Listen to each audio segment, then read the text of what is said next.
हम अपना आप ही देखते रहते थे। घर चाहे ना देखना बुरी बात नहीं, लेकिन सिर्फ अपना आप ही देखते रहना और हर वक्त देखते रहना, खुदा मुझे ऐसी खुदाई ना दे कि अपने सिवा कुछ दिखाई ना दे। ये भी कोई इतना ठीक मसला नहीं। आप गौर फरमाए, क्या अर्ज करना चाहता हूं आपकी खिदमत में मेरे अजीज। एक तो अगर मैं बड़ी समझदारी से और बड़े गौर से और बड़ी तवज्जो से आपको ये बात समझाना चाहता हूं कि अगर हुजूर से प्यार करोगे ना, तो ये जितनी दौलतों की और शोहरतों की मोहब्बत दिल में आती है, ये खुद ब खुद निकल जाएगी, खुद ब खुद निकल जाएगी, आसानी हो जाएगी, जीना आसान हो जाए। दूसरी बात आपकी खिदमत में अर्ज करूं, हम ना ताज़ा दम नहीं रहते, हम परेशान रहते हैं, हम बोर होते हैं, हमारी तबीयतें बाज़ोकात जल्दबाजी करती हैं, हम बाज़ोकात उलझ जाते हैं, करार तलाश करते हैं। उस करार को तलाश करने के लिए फिर बाज़ लोग उल्टी सीधी मूवीज़ देखते हैं। बाज़ लोगों का ख्याल है कि शायद मैं कोई लतीफ़ा सुनूंगा तो मामला ठीक हो, फिर उसका नतीजा भी निकला है लतीफ़े सुनने का। अब लतीफ़े सुनाना भी इतना बड़ा काम हो गया है कि मौलवी है पगड़ी दाढ़ी वाला, लेकिन उसके नाम के नीचे लिखा फ़नी मौलवी। खुदा के बंदे, ये संजीदा स्टेज है, दीनदार लोगों का करने का काम है, आप क्या कर रहे हैं?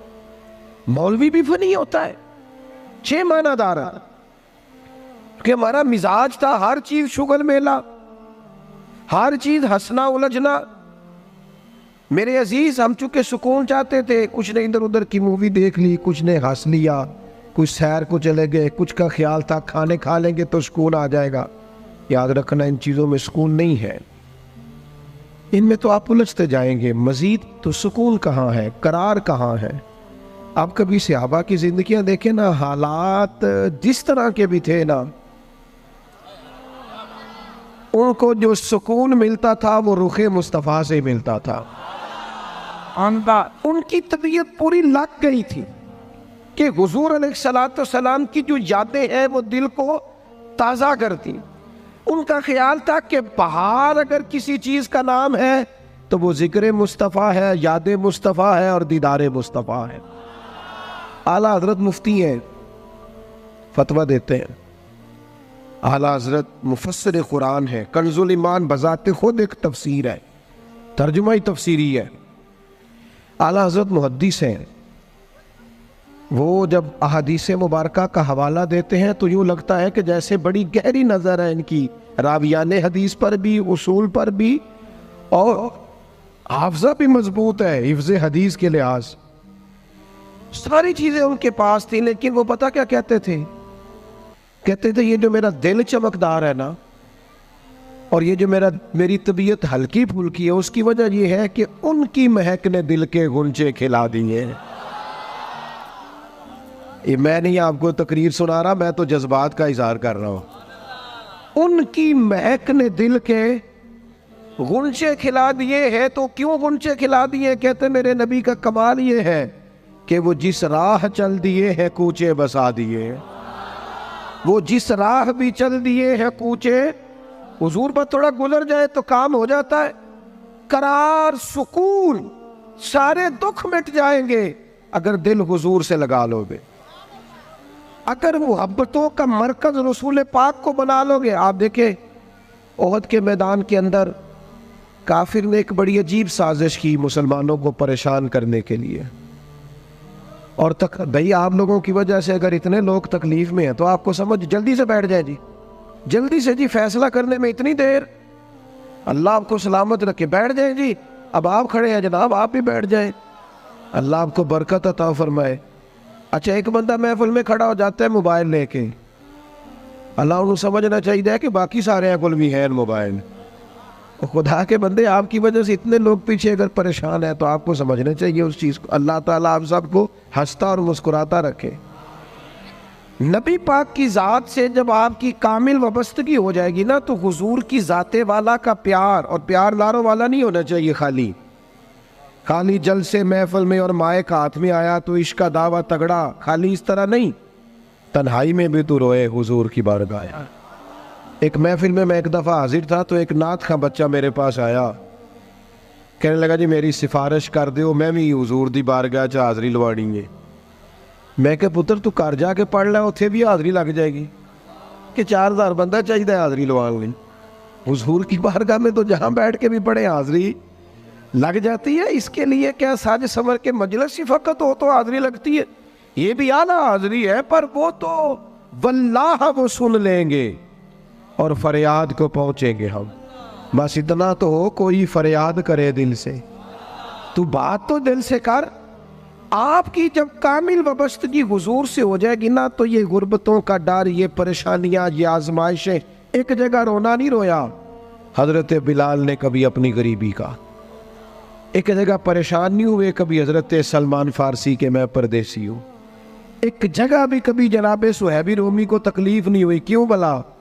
इसलिए कि हुजूर की मोहब्बत ऐसी दवा है जो हर बीमारी से शिफा अता कर देती। उहद के मैदान में काफिरों ने एक चाल चली थी। उनको पता था कि कौन सी बात मुसलमानों को ज्यादा परेशान कर सकती है। उन्होंने एक अफवाह फैला दी थी कि माज़अल्लाह हुजूर को शहीद कर दिया गया। उसकी वजह से शदीद परेशान हुए सहाबा, और जंग के जो नतायज बरअक्स आए उसकी बड़ी वजह यह अफवाह भी बनी। अब सहाबा बड़े परेशान थे, हुजूर शहीद हो गए।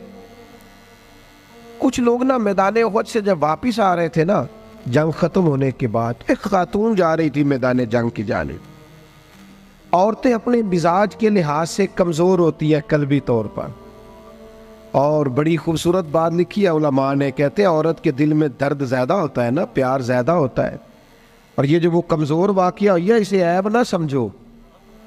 इसीलिए तो अल्लाह ने बच्चे को पालने का ज़िम्मा उसका लगाया है कि वो शफ़क़त ज़्यादा रखती है, मोहब्बत ज़्यादा रखती है, दर्द दिल ज़्यादा रखती। इसलिए जिस दर्द से वो बच्चे को पाल लेती है ना।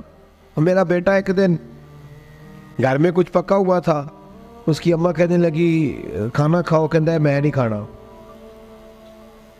ओदी अम्मा कहती मैं बड़ा जोर लाया, बड़ी मेहनत की थी, बड़ी गर्मी च पकाया, अज तो यही खाना पड़ा है। कहने लगा मैं नहीं खाना, मैं आराम से खाना खा रहा हूँ। अब वो माँ बेटा बहस कर रहे हैं। थोड़ी देर गुजर गई तो मैनू कहती तुसी क्यों नहीं बोलते? मैं क्या मैनू पता है किन्ने जीतना है, थोड़ी देर बाद खलो जाओ, मैनू पता है किन्ने जीतना है।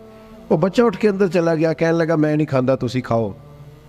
वो फिर 5 मिनट लगे तो वो पकाना शुरू करता जो बच्चा कह रहे हैं। तो मैं क्या मैंने तो पता है ना नतीजा की है, तो इस बहस में जाने की ज़रूरत है। इसलिए कि माँ औलाद के सामने हमेशा ही हार जाती है। वो औलाद के सामने जीत सकती, वो नहीं जीत सकती ना। शफकत ऐसी है। औरतें मिजाज के लिहाज से अल्लाह ताला ने नरमी दी होती, इसको ऐब ना जाना जाए, ये अल्लाह ताला ने उन्हें वदियत की है चीज़। तो खातून जा रही है मैदान उहद की जानिब, वहां से सहाबा आ रहे। तो खातून पूछती है सहाबा से हुजूर का क्या हाल है? तो एक सहाबी अपने लहजे में गोया कहने लगे खबर मुश्किल है, पर तुझे सुनानी भी ज़रूरी है। इस जंग में तेरे भाई का इंतकाल हो गया है। बहन के लिए इससे बड़ी भी कोई खबर होगी कि भाई का इंतकाल हो गया?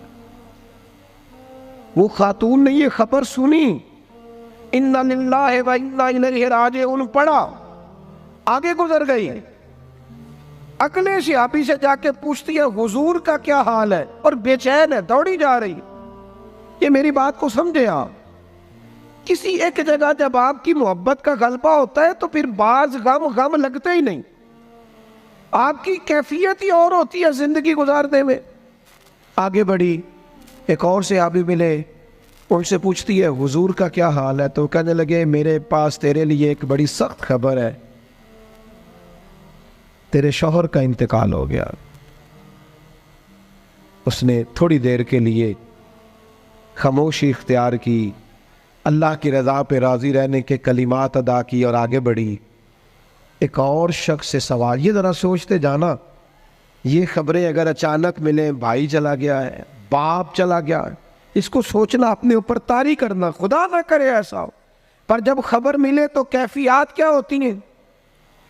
वो खातून आगे बढ़ी तो एक शख्स और मिला, पूछती है ज़रा बताओ ना हुजूर का क्या हाल है? तो कहने लगे मेरे पास तेरे लिए खबर है कि तेरे वालिद भी इस जंग में शहीद हो गए। बेटियों का तो मेका ही बाप से होता है, माँ से होता है। वालिद चले गए, थोड़ी देर के लिए गर्दन झुकी, कलिमात अदा की, और फिर वे पूछती है सियाबी से, वालिद चले गए, भाई चले गए, शौहर चले गए, मुझे बताओ कि मेरे नबी पाक का क्या हाल है। तो सियाबी कहने लगे, अल्हम्दुलिल्लाह मैं ज़ियारत करके आया हूँ, रसूल पाक बिल्कुल ठीक है।